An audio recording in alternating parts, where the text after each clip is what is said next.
Bienvenidos a un nuevo podcast de SOGO. Soy María José Méndez, oncóloga médica del Hospital Universitario Reina Sofía de Córdoba, y conmigo se encuentra la doctora Begoña Pérez Valderrama, oncóloga médica del Hospital Universitario Virgen del Rocío de Sevilla. Hola, Bego. Hola Mariajo, ¿qué tal? Bueno, pues acompañándonos en esta edición se encuentra con nosotros un experto oncólogo en el tratamiento de los tumores geniturinarios, que es el doctor Gustavo Rubio Romero, del Hospital Universitario Infanta Sofía de Madrid. Bienvenido, Gustavo, a este podcast. Hola, ¿qué tal? ¿Cómo estáis? Muy bien. Bueno, pues hoy vamos a hablar de los trabajos más importantes que se han presentado en cáncer renal en esta edición del Congreso de ESMO, que sabéis se ha celebrado en Barcelona del 13 al 17 de septiembre. Así que, Gustavo, adelante, ¿qué destacas del Congreso en cuanto a cáncer renal? Pues en cáncer renal yo he seleccionado 6 estudios que se presentaron tanto como orales, así como póster. He seleccionado 4 que versaban sobre la primera línea del cáncer renal metastásico y 2 estudios que fueron presentación oral sobre la segunda línea. Voy a empezar con la primera línea. Uno de los estudios que se presentó como comunicación oral fue el estudio de allotinib combinado con el anticuerpo anti-PDL1 Belmestobar frente a sunitinib en tratamiento de primera línea del carcinoma renal de células claras avanzado. Se presentaron los resultados del análisis intermedio de este ensayo clínico fase 3 que comparaba el anticuerpo anti-PDL1 Belmestobar más allotinib, que es un antiangiogénico o vía oral, que es un inhibidor multiquinasa de varias quinasas y que son fármacos que están aprobados para otros tumores en China.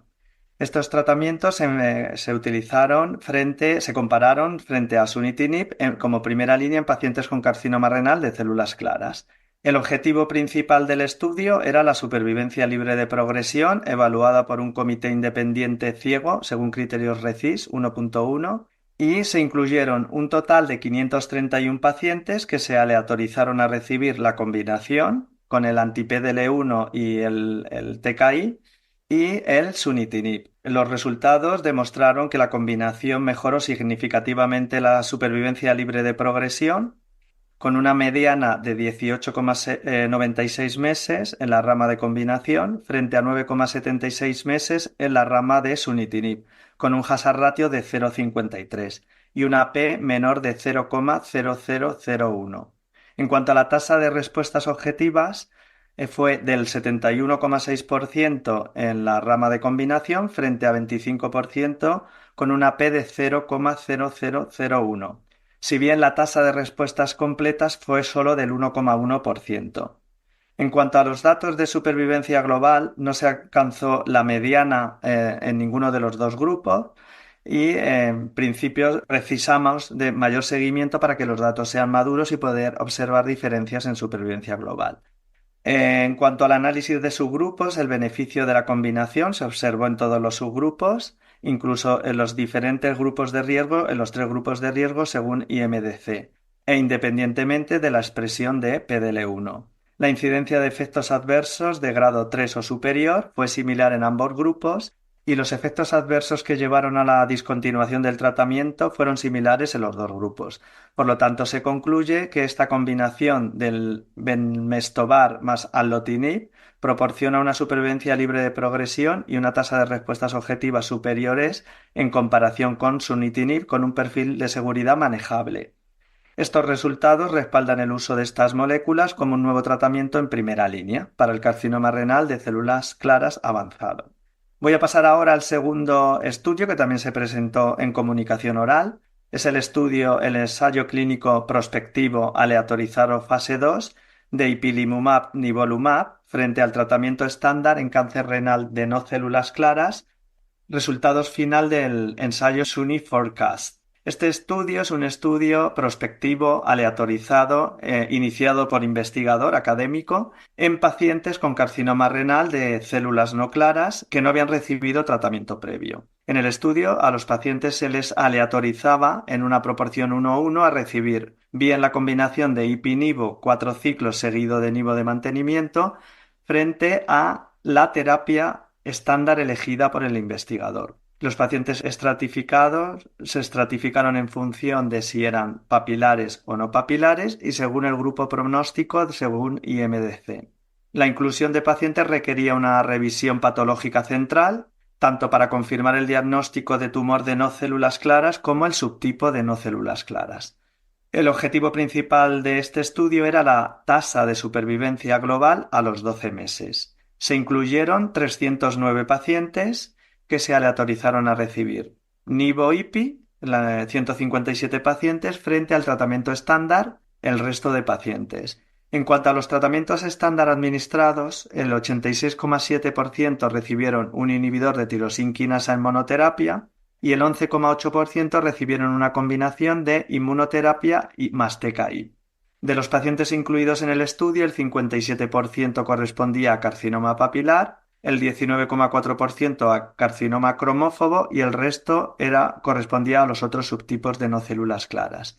En cuanto al grupo pronóstico, el 23,9% pertenecían al grupo de buen pronóstico, 51,8% pronóstico intermedio y 24,3% al grupo de pobre pronóstico. El objetivo principal del estudio, la tasa de supervivencia global a los 12 meses, para nivo-IPI fue de 86,9%, frente a 76,8% para el grupo de tratamiento estándar, con una P de 0,014, por lo tanto estadísticamente significativa. La mediana de supervivencia global fue de 42 meses para la rama de IPI-NIVO frente a 33,9 meses para el grupo de tratamiento estándar. En el análisis de subgrupos se observó un beneficio similar tanto para los tumores papilares como para los no papilares en cuanto a supervivencia global con la combinación de ipilimumab y nivolumab. La tasa de respuesta objetivas se evaluó en 247 pacientes de los 309 incluidos y fue de 32,8% en la rama de combinación de inmunoterapia frente al 19,6% en la rama de tratamiento estándar. Y la mediana de supervivencia libre de progresión fue de 5,09 meses para la rama de IPI-NIVO frente a 5,55 meses en la rama de tratamiento estándar, sin diferencias estadísticamente significativas. No se observaron nuevos eventos adversos en la rama de combinación. Por lo tanto, concluyen que la tasa de supervivencia global a los 12 meses fue significativamente mayor con nivolumab más ipilimumab en comparación con el tratamiento estándar en pacientes con carcinoma renal de no células claras. Además, estos pacientes del grupo que recibieron IPI-NIVO tuvieron una mediana de supervivencia global que fue más prolongada, sobre todo el grupo de alto riesgo, papilar.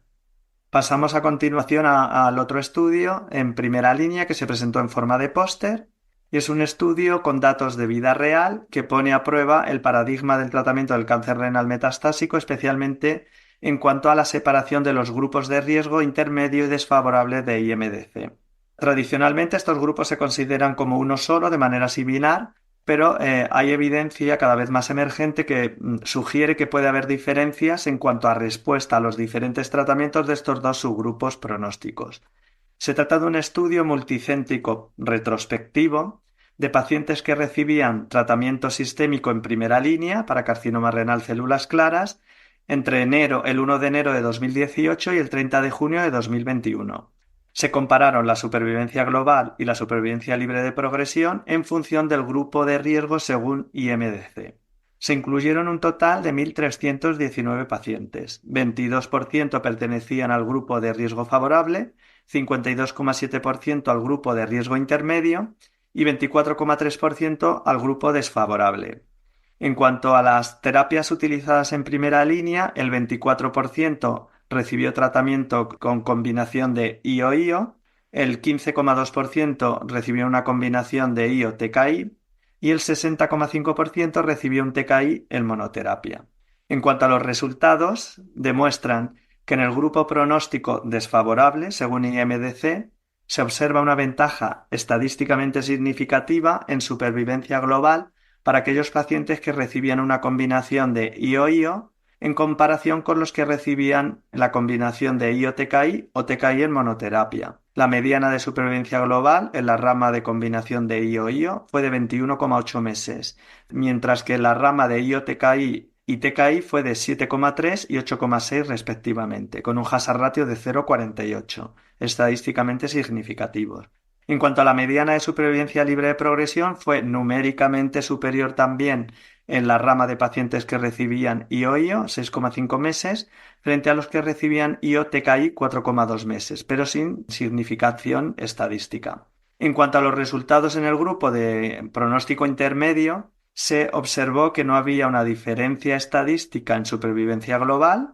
Sin embargo, sí que había una mejoría en cuanto a numérica en la mediana de supervivencia global en los pacientes que recibían IO-TKI, con una mediana no alcanzada, frente a los que recibían la combinación de IO-IO, la mediana era de 27,6 meses, o un TKI en monoterapia, 22,2 meses. En cuanto a la supervivencia libre de progresión, en intermedios, en aquellos que recibían IO-IO, la mediana fue de 7,6 meses y los que recibían IO-TKI de 11,7 meses. Por lo tanto, concluyen que el grupo pronóstico desfavorable según IMDC, en este grupo se demuestra un beneficio significativo en supervivencia global con el tratamiento de IO-IO en comparación con el tratamiento de IO-TKI, mientras que en el grupo pronóstico intermedio, aunque las diferencias no son estadísticamente significativas, sí que parece que hay una tendencia a mayor supervivencia global y libre de progresión en aquellos pacientes que reciben IO-TKI.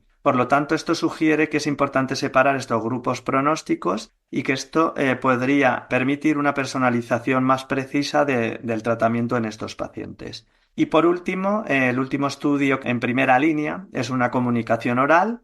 El título de la presentación es Trasplante de microbiota fecal frente a placebo en pacientes que reciben pembrolizumab más axitinib para carcinoma renal de células claras metastásicos. Se presentan los resultados preliminares de este ensayo aleatorizado fase 2 llamado TACITO.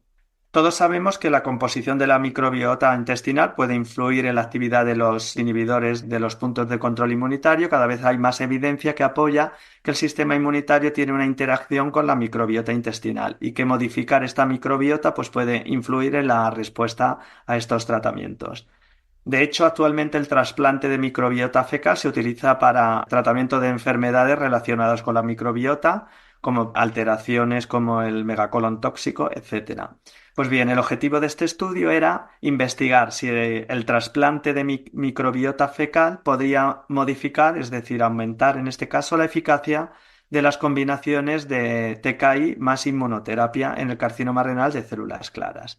Se incluyeron pacientes con carcinoma renal células claras que no habían recibido tratamiento previo y que eran candidatos a recibir primera línea con pembro axitinib. Y fueron aleatorizados uno a uno a recibir trasplante de microbiota fecal o placebo. ¿En qué consistía el trasplante? Los pacientes recibían una infusión directa en el colon a través de una colonoscopia de heces de un donante o bien de placebo, al inicio del tratamiento en primera línea. Posteriormente recibían unas cápsulas orales con las mismas heces congeladas o placebo a los 90 días y a los 180 días respectivamente. El donante era un paciente con un carcinoma renal células claras metastásico que había logrado una respuesta completa y duradera al tratamiento con inmunoterapia. El objetivo principal del estudio es la tasa de pacientes sin progresión de la enfermedad al año de inicio del tratamiento. Y objetivos secundarios incluía la mediana de supervivencia libre de progresión, de supervivencia global y la tasa de respuestas objetivas, así como la caracterización de la microbiota. Se incluyen 50 pacientes que se aleatorizaron a recibir el trasplante de microbiota fecal o placebo. Se evalúan 44 pacientes para el objetivo principal. La tasa de supervivencia libre de progresión al año fue del 66,7% en los pacientes que recibían el trasplante, frente al 35% en los pacientes que recibían placebo, con una P de 0,036, por lo tanto positiva. En la población general, después de un seguimiento medio de 28 meses, la mediana de supervivencia libre de progresión fue de 14,2 meses en la rama de trasplante frente a 9,2 meses en la rama de placebo. Y la mediana de supervivencia global no se alcanzó en la rama de trasplante frente a una mediana de 25 meses en la rama de placebo. La tasa de respuestas fue del 54% en la rama de trasplante frente al 28% rama de placebo. En cuanto a la seguridad, el procedimiento de trasplante de microbiota fue bien tolerado, sin eventos adversos severos. Por lo tanto, concluyen que estos resultados preliminares muestran por primera vez que el trasplante de microbiota fecal puede aumentar la actividad de las terapias basadas en inmunoterapia en pacientes con carcinoma renal metastásico. Sin embargo, se necesita un seguimiento más prolongado para evaluar el efecto de esta maniobra en la prolongación de la supervivencia libre de progresión y la supervivencia global. Y actualmente se están llevando a cabo estudios para caracterizar la composición de la microbiota antes y después del trasplante fecal y se está realizando mediante un análisis del microbioma con técnicas de secuenciación metagenómica. Con esto concluyo la revisión de los estudios presentados en primera línea. A mí es que me hace gracia este estudio de la microbiota fecal porque, verá, creo que sí, que es muy interesante el tema, pero poco práctico, ¿no? Y a la hora de hacer esto en la práctica clínica creo que va a ser muy complejo, ¿no crees? No sé. Sí, totalmente de acuerdo que eso, la forma de realizar el trasplante mediante colonoscopia, pues eso implica una técnica que normalmente pues está muy limitada, que no es accesible para todos los pacientes. Entonces eso puede suponer como un cuello de botella si al final se demuestra que realmente modifica la eficacia. Luego también hay que aclarar un poco cuál es la mejor método para modular la microbiota intestinal. A lo mejor no es preciso realizar una colonoscopia para hacer un trasplante de microbiota fecal, sino que se puede hacer con moduladores, con probióticos, con prebióticos, e incluso con cápsulas orales, que es la segunda administración y la tercera, a los 90 y 180 días se hacía con cápsulas orales. Probablemente eso sea mucho más funcional en los hospitales que con colonoscopia. Y luego es fundamental determinar qué especies de bacterias son las que están modificando, las que están haciendo que el tratamiento sea. Entonces yo creo que todavía queda mucho. Se están empezando a dar pasos, no solo en cáncer renal, en todos los tumores. Se sabe que la microbiota intestinal pues, juega un papel importante en el sistema inmunológico y por tanto en la respuesta, pero de aquí hasta que se valide y se demuestre y se pueda aplicar, yo creo que todavía falta mucho.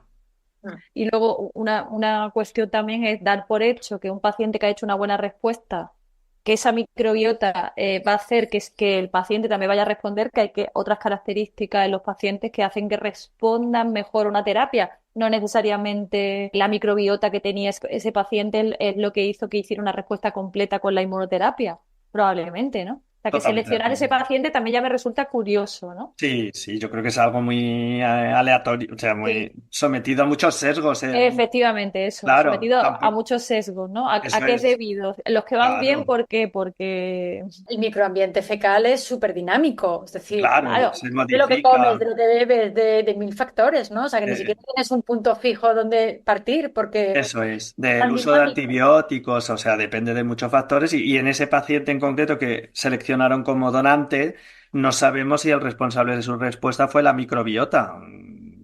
Puede haber sido las características del tumor, yo creo la que localización metastásica que tenía, eso es. que Entonces, claro, pues hay tantos bueno, factores que luego probablemente haya seleccionar a otros, eso. claro, otros métodos, otras formas de ver el papel que juega la microbiota en la respuesta de la inmunoterapia. Pero bueno, es como dar pasos para poder empezar a definir un poquito esta situación. Y luego, no sé, de los estudios que has comentado de primera línea, quizás la controversia que tenemos siempre acerca del mejor tratamiento en no célula clara, ¿no? Este fase Mm. 2 te deja con suficientes datos para decir que hay que poner inmuno en los pacientes no célula clara. El comparador sigue siendo sunitinib, con lo cual seguimos metiendo en fondo del saco tumores diferentes con características diferentes. No sé, hay que separar los papilares, cromófobos, están en distintos estudios. No sé, a mí siempre me deja un poco a falta de datos, ¿no? Sí, Lo que estamos sí. recibiendo. Sí, yo creo que este estudio tiene valor porque es un estudio académico y en el que han participado muchos centros, pero yo creo que tiene muchas pegas. Una de ellas, la heterogeneidad. Se incluyen pacientes dentro de los no células claras, pues como dice, no es lo mismo un papilar que un cromófobo. Entonces, lo ideal hubiera sido diferenciar por subtipos histológicos. Heterogeneidad de tratamientos. La rama de control, pues hemos visto que un 80% recibe un TKI en monoterapia. Analizando un poco los datos que se presentaron en el Congreso, un 40% aproximadamente de pacientes no van a recibir cabozantinib en primera línea, que para muchos de nosotros podría ser el estándar. Por lo tanto, tampoco es el estándar más representativo probablemente hoy en día. También no se presentan los datos de respuesta de todos los pacientes incluidos en el estudio, no sabemos por qué no se dispone de todos los datos. Entonces yo creo que tampoco resuelve del todo si el mejor tratamiento en primera línea para los tumores no células claras es la combinación de inmunoterapia. Yo creo que, bueno, puede ser una más, pero desde luego no establece que es mejor ipinivo en todos los pacientes no células claras que un TKI en monoterapia, en este caso cabozantinib, por ejemplo. Hombre, a mí me gusta porque el porcentaje de cromófobos es muy alto, que es verdad Sí, que es una población muy poco representada en otros estudios y de hecho hay fase 3 ahora como el XL, que es que ni siquiera los incluye, o sea, se excluyen ya, directamente los cromófobos porque son los que menos tasa de respuesta tienen, ¿no? Aquí es un 20%, me parece entenderte, un sí. 19%. O sea, que bueno, que probablemente a lo mejor inmuno en este subgrupo específico sí tiene más valor, ¿no? Más... Pero bueno, Sí. yo creo que dudosamente vamos a encontrar un estudio con una No, N no, no. en este subtipo. Va a ser difícil, sí. Y yo he tenido cromófobos que han respondido muy mal a la inmuno y viene everolimus, por ejemplo. Ya. Entonces, Sí, bueno, es que yo creo que hay cromófobos y cromófobos. Hay claro, algunos eso con es. mutaciones de TSC1 Eso, que sí que donde la el habían todo, avientor, sí, puede tiene. estar bien y otros, o sea, con lo cual yo creo que también habría que hacer una selección molecular dentro de esos Eso es, eso es. estudios. Y Mm. probablemente no mezclar pera y manzana, sino que separar bien, aunque cueste más trabajo, aunque sea un Sí, se tarde esfuerzo más en mayor. reclutar, sí, yo creo que sí, yo Pero es que si estoy de no vamos a acuerdo. seguir sin contestar todas estas preguntas, ¿no? Mejor tratamiento de primera línea y Claro. claro, pues sigue siendo el brazo comparador en los no célula clara sunitinib y a mí, por ejemplo, no me dejan poner cabozantinib en Ya, primera línea, por mucho que me ya, pueda apetecer. ya, ya. Aún teniendo estudios que te demuestran que puede ser superior, pero bueno, son fases Tampoco 2. Claro, tienes pero un son fase comité. 2, son Claro, estudios aleatorizados con muy pocos sí, muy pacientes pocos por rama. pacientes. Sí, yo creo que, bueno, a ver, al final el objetivo sería, y lo ideal sería dirigir la terapia por la alteración molecular que tenga el tumor. Pero todavía yo creo que hasta que lleguemos a eso es un poco complicado. Pero se deberían diseñar los estudios, aunque cueste más poder conseguir el reclutamiento, en base a eso, porque al final lo que probablemente esa alteración molecular determina mucho la biología de ese tumor, entonces si se dispone de un tratamiento que pueda modificar esa alteración molecular, pues probablemente sea la mejor estrategia. Mm. Bueno, si quieres continuamos con Sí. la secuencia. Sí, y ahora, como he comentado al inicio de la sesión, voy a comentar dos estudios que se presentaron como comunicación oral en segunda línea. El primero de ellos es el estudio fase 3 TINIVO 2 de tibozanib nivolumab frente a monoterapia con tibozanib en pacientes con carcinoma renal, células claras, tras una o dos líneas previas de tratamiento que incluyera una inmunoterapia. Este estudio fue diseñado para probar si la combinación de nivolumab y tibozanib frente a monoterapia con tibozanib tras la progresión en pacientes que habían recibido previamente inhibidores de puntos de control inmunitario era superior.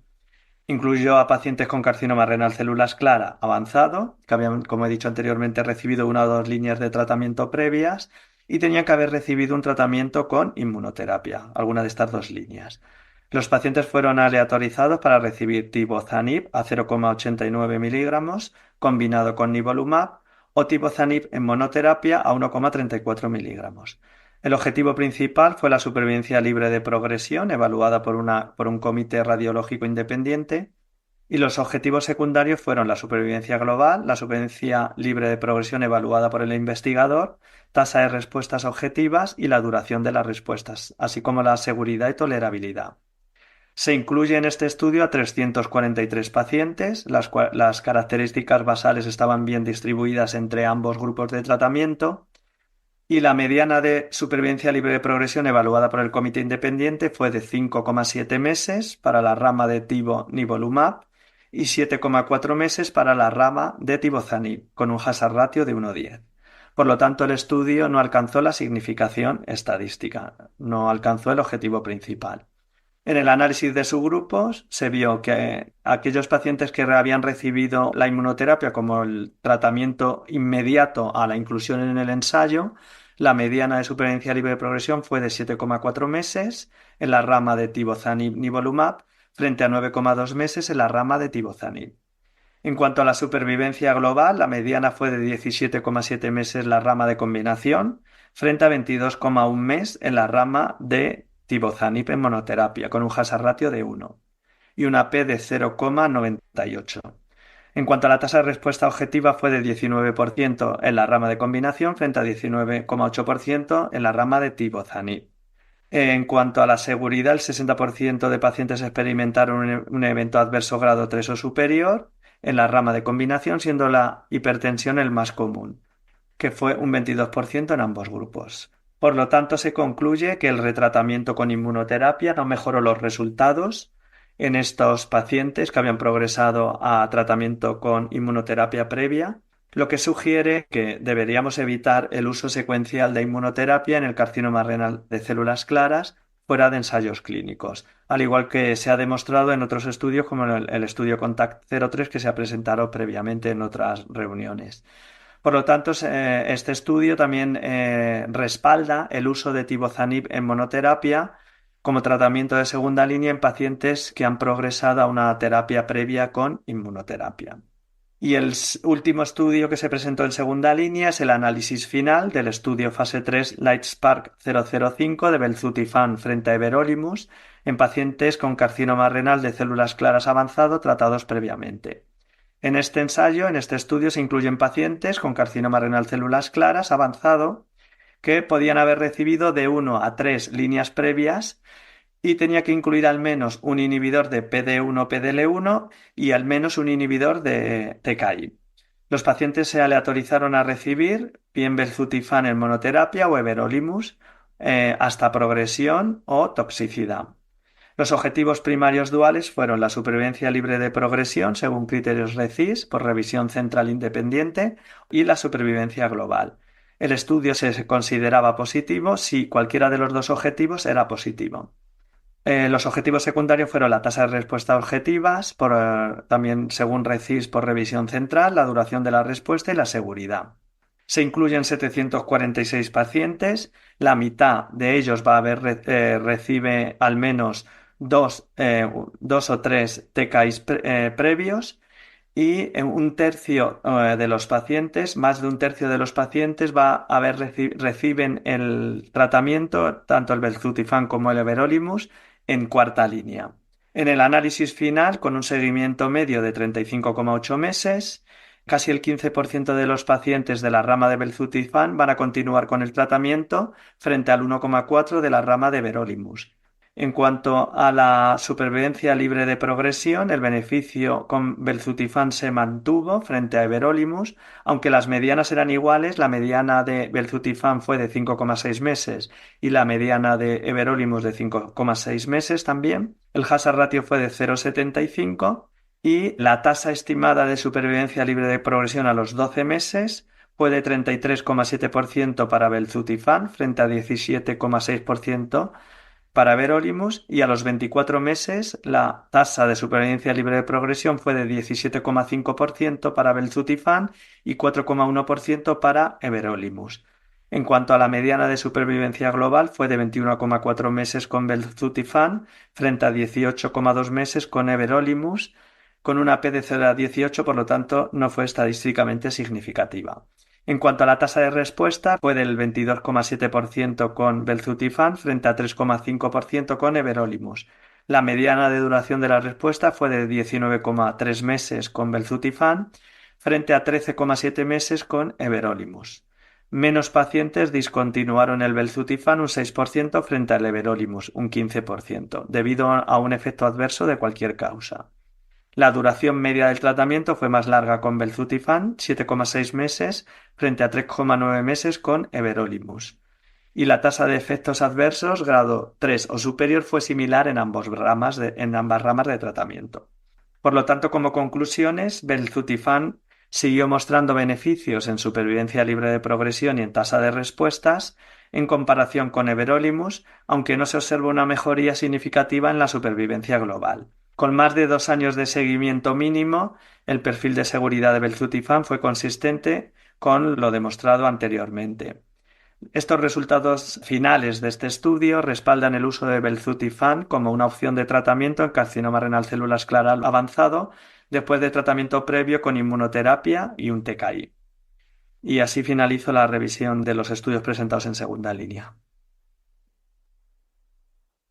En cuanto al tinivo, pues empezamos por ahí, en línea con otros estudios, ¿no? Que ya nos decían que inmuno después de inmuno en enfermedad metastásica no tiene ningún sentido. Pero Mm. ahora la pregunta es obligada, ¿no? Porque esto se va a trasladar al contexto adyuvante, ¿no?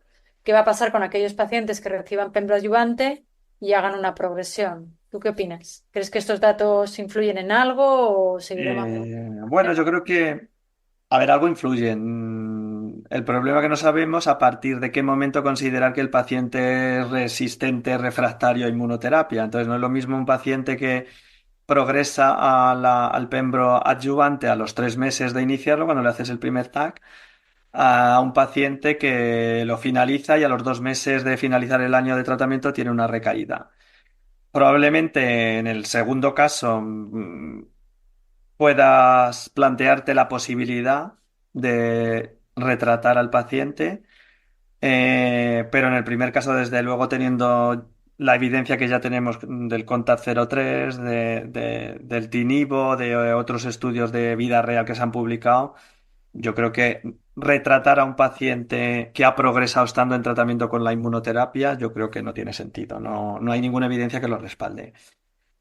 ¿Dónde situamos el punto de corte? 3, 6 meses. Se han postulado unos criterios de cuándo considerar que el paciente no se beneficiaría de inmunoterapia, pero yo creo que son arbitrarios, tampoco están basados en una evidencia firme y robusta.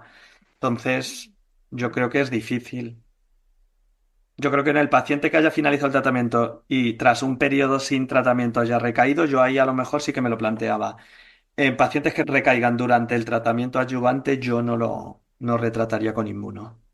Yo creo que el problema en estos dos estudios, yo creo que era muy similar, es no permitían a un paciente que hubiera suspendido el tratamiento más allá de 6 meses o algo así del tratamiento previo y la progresión la hubiera hecho en esos 6 meses.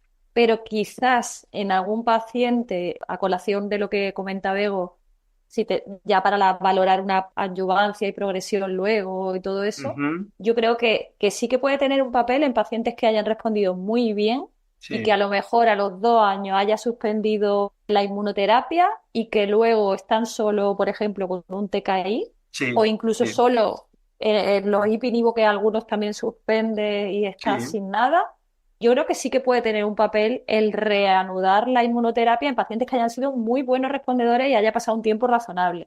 En un paciente que está en curso de tratamiento o que acaba de terminarla, probablemente es verdad que no tiene sentido. Entonces, yo desde mi punto de vista fue un error el no dejar incluir a pacientes que progresaban, pero que a lo mejor llevaban un tiempo mayor sin tratamiento de inmunoterapia y quizás en esos pacientes algunos sí se hubiera beneficiado. Sí, yo estoy de acuerdo contigo en eso. Sí, yo donde creo que lo tengo un poco más claro es en los que progresan estando con la inmuno, ya sea Sí, sí, adyuvante sí. o ya sea en primera Mm. línea. Pero en los que han hecho una pausa de tratamiento, ya sea por toxicidad, por descanso terapéutico, si han tenido muy buena respuesta. En primera línea hacen una pausa y tras unos meses sin tratamiento progresan, pues ahí yo sí que tendría dudas y probablemente intentaría el rechallenge.